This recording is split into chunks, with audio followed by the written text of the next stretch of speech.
ఏవండోయ్, ఈరోజు మేము చెట్టు దులిపేశామండోయ్. అదేనండి బాబు, మామిడికాయలు కోసాము అని చెప్తున్నాను. మీరంతా మా ఛానల్కి వచ్చి ఓ లుక్కేసి ఓ లైకేసి వెళ్ళాలండోయ్. మామిడి పండ్లకు మధుర ఫలమని మరో పేరుందండోయ్. ఇంతకు ఈ మామిడి పండ్ల కథా కమామీసేంటో దగ్గరుండి మరీ చూసేద్దురుగాని రండి. గుండెలో తడి ఉంటే బండ మీద కూడా వనాలు పెంచేయవచ్చు అన్న మాటకు నిలువెత్తు నిదర్శనమండి ఈ చెట్టు. చెట్టు మొదట్లో గుప్పెడు మట్టి లేదు, అయినా చూడండి ఎలా కాయలు కాసేస్తుందో.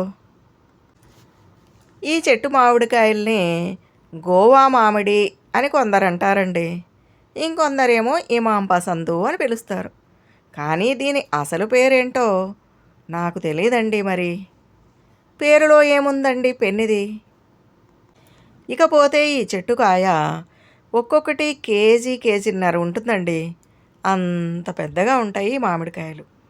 ఈ మామిడికాయలు పచ్చిగా ఉన్నప్పుడు విపరీతమైన పులుపు ఉంటాయండి. చక్కగా మాగాయ పచ్చడి పెట్టుకోవచ్చు.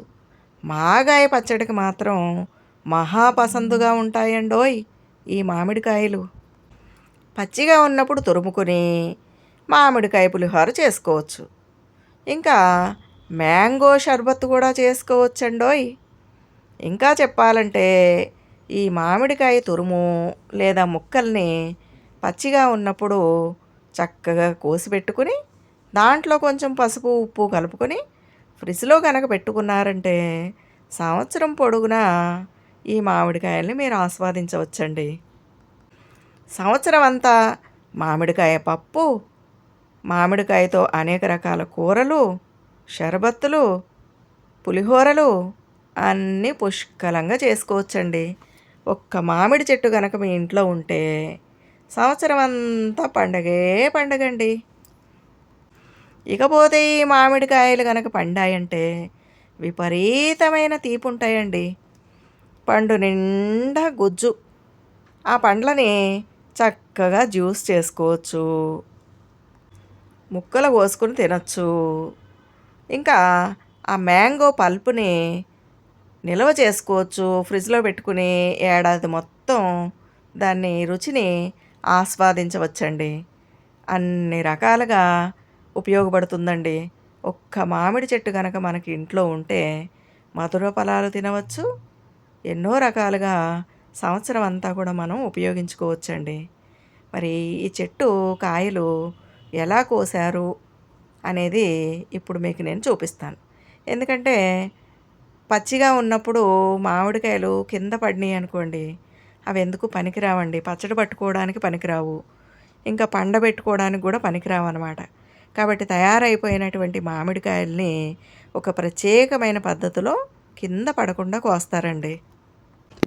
చూశారు కదా, ఈ అబ్బాయి పొడుగాటి గెడ తయారు చేసుకుని దానికి ఒక చిక్కం కట్టుకుని చెట్టుపైకి ఎక్కి జాగ్రత్తగా ఒక్కొక్క మామిడికాయని కింద పడకుండా ఈ విధంగా కోసి ఈ బ్యాగులో వేస్తున్నాడండి. ఈ బ్యాగ్ నిండిన తర్వాత దాన్ని ఈ విధంగా కిందికి అందిస్తాడనమాట.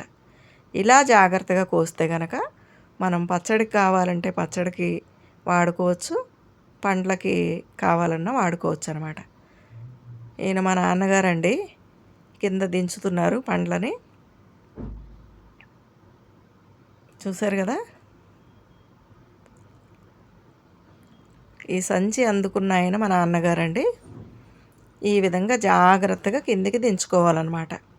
ఏ మాత్రం కింద పడి పగిలినా అలాంటి పచ్చడి నిల్వ ఉండదండి. అందుకే మామిడికాయ పచ్చడి పట్టుకోవాలనుకుంటే చెట్టు కాయలు కోసుకుని మరీ పట్టుకుంటారండి.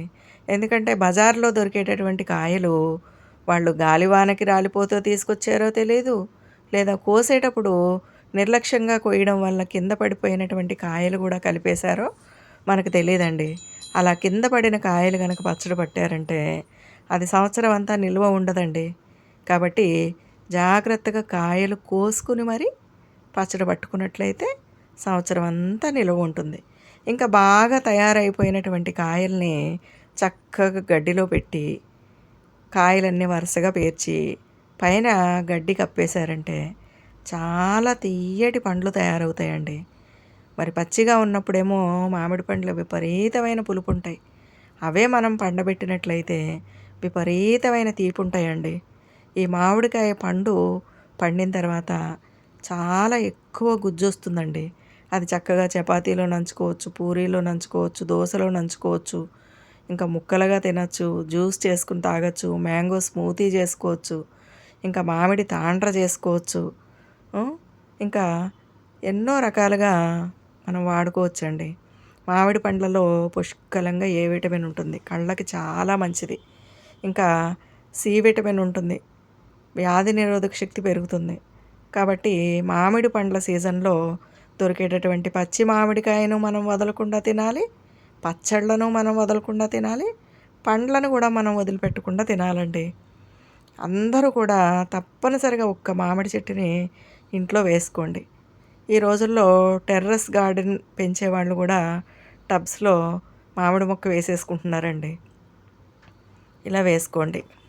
ఈ మామిడి మొక్కలు చూసినప్పుడల్లా నాకు ఒక కథ గుర్తుకొస్తూ ఉంటుందండి. ఒకసారి ఒక నవాబు గారు తన సైన్యాన్ని తీసుకుని గుర్రం మీద వెళ్తూ ఉన్నారంటండి.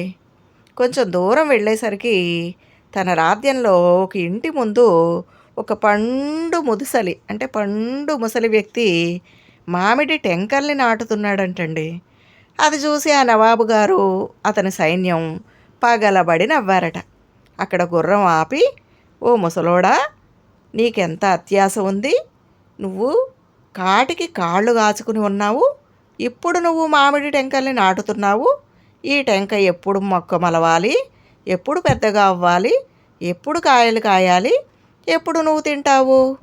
నీకెంత అత్యాస ఉంది? ఇదంతా జరిగే పనేనా అని అందరూ కూడా ఎగతాళిగా వెక్కిరిస్తూ పగలబడి నవ్వారంటండి.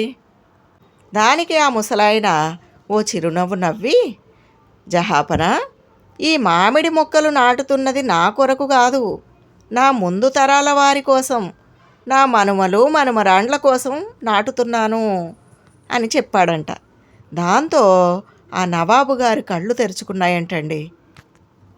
ముందు తరాల వారి ఆరోగ్యం కోసం, ఆహారం కోసం ఆ ముసలి వ్యక్తి ఏ విధంగా పాటుపడుతున్నాడు, స్వచ్ఛమైన గాలి, మంచి పండ్లు ఇవ్వడం కోసం, ముందు తరాలకు అందించడం కోసం ఎలాంటి మంచి పని చేస్తున్నాడు అని అనుకుని ఆ నవాబు గారు తన తప్పుకి సిగ్గుపడి పశ్చాత్తాపపడి ఆ ముసలి వ్యక్తిని గౌరవించి ఆ రోజు నుండి ఆయన మరి రోడ్ల పక్కన చెట్లను నాటించడం మొదలుపెట్టాడంటండి. మనం గనక నాటిన మొక్క కొన్ని వందల సంవత్సరాల ఆయుష్ కలిగి ఉంటుందండి. కాబట్టి మనం ముందు తరాల వారికి మనం అందించాల్సింది స్వచ్ఛమైన గాలి, నీరు, ఆహారం. కాబట్టి అందరూ కూడా తప్పనిసరిగా మొక్కలు పెంచాలండి. మొక్కలు నాటాలి, మొక్కలు పెంచాలి. మన ముందు తరాలకి వాటిని ఆస్తులుగా ఇవ్వాలన్నమాట. ఇంకా శుభకార్యాలు వచ్చినప్పుడు మామిడి ఆకుల్ని తోరణాలుగా గుమ్మాలకు కడతారండి. దానికి కారణం ఏంటంటే మామిడి చెట్టు ఆకులు పుష్కలంగా ఆక్సిజన్ని రిలీజ్ చేస్తాయి అన్నమాట. అందుకని ఎక్కువ సంఖ్యలో జనాభా అక్కడ తిరుగాడుతారు కాబట్టి ఆక్సిజన్ కొరత లేకుండా అందరి ఆరోగ్యం బాగుండాలి అనే ఉద్దేశంతో ఈ మామిడి తోరణాలని గుమ్మాలకి కడుతూ ఉంటారండి. కాబట్టి ఇంత చక్కటి మొక్క ఇంటి ముందు తప్పనిసరిగా ఉండాలండి. ఈ మామిడి మొక్కను పెంచడం చాలా సులభం అండి. మీకు నచ్చిన పండు తిని ఆ టెంకను భూమిలో పాతి పెట్టారంటే చక్కగా మొలకొస్తుందండి. ఆ మొలకను జాగ్రత్తగా పెంచుకుంటే కనుక రకరకాల మామిడి పండ్లని మీరు వేసవికాలం మాత్రమే కాకుండా సంవత్సరం అంతా కూడా ఆస్వాదించేయచ్చు అన్నమాట. ఈ వీడియో కనుక మీకు నచ్చితే లైక్ చేయండి, షేర్ చేయండి, సబ్స్క్రైబ్ చేయండి. ఉంటానండి మరి.